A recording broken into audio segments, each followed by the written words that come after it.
That's a big hodgepodge, and a lot of it's going to depend on, again, where is it located, what is around it, is it rural, is it in a developed area, that type of thing, and what is the seller asking for the property. So you got to take all those things in consideration and look at it. But you know, trying to put an RV park and self storage and then other housing and all that, that's not necessarily going to work, depending on where it's at and how it's laid out and all that. But it could. Yeah. You just have to kind of look at that. And again, if you put an RV park there, are people going to want to go there? And why would they go there? What other demand drivers are in the market? Is there a lake nearby, rivers, hiking, resort, amusement park? What's going to bring people there? They're going to want to, place an RV there. Or is he just talking about cheap, mobile home park living because you can't get a mobile home park approved, and then you've got rules for an RV park in terms of how long they can park there and stay there. So, those are the things you got to think about. From feasibility, do you control the land now, or is it actively for sale, or is this like a,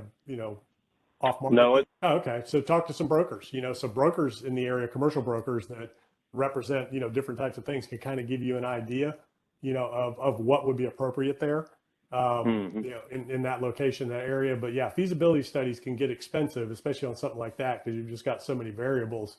And then, they're going to come in and they're going to look at what are the demand drivers, what's in the market, what's surrounding it, what's bringing people to the area, jobs, entertainment, and then, general, neighborhood demographic services like grocery stores, retailers, things like that.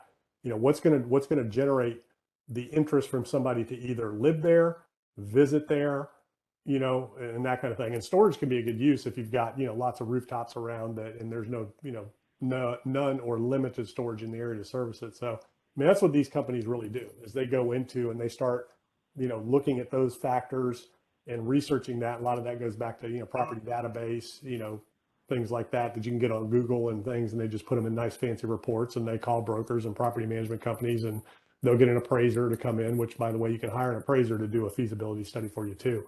Kind of a highest and best use. A lot of times, a C or not CCIM, but a MAI appraiser, can give you a feasibility study for, a lot less than what a firm would charge you to do something like that.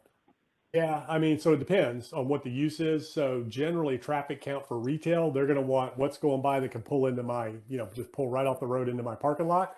But if you're a storage facility or an industrial park, then highway traffic's, or a hotel, highway traffic's fine. Or a gas station, something like that. If they can see it and pull off quickly, that's okay. But if you're impulse retail, they generally will, are going to want roadside access, right there instantly. That's personal. So, a lot of people have that strategy, and their whole goal is they don't want to sell anything. And I mean, when you're leasing land, you've got nothing to do. You're just collecting money. It's an annuity. So if you're in a position where you don't need the chunks as they come in, and you just want annuity type income, those can be great, assets. And, classic example would be billboards, right? A lot of times people own the dirt and they lease that to a billboard company. Some people own the billboards too, and that's a good business, by the way. But the downside to a land lease is if you get a tenant that goes out of business, well, then you're stuck with that thing on your property. And, somebody else hopefully can come in and use it or redevelop it or renovate it. But if not, ultimately it's got to get tore down, somehow by someone. But generally that's going to be on whoever the next use is. But yeah, land leases can be a great deal, especially if you have the right tenant, like a Chick-fil-A or, Walgreens, CVS, companies like that.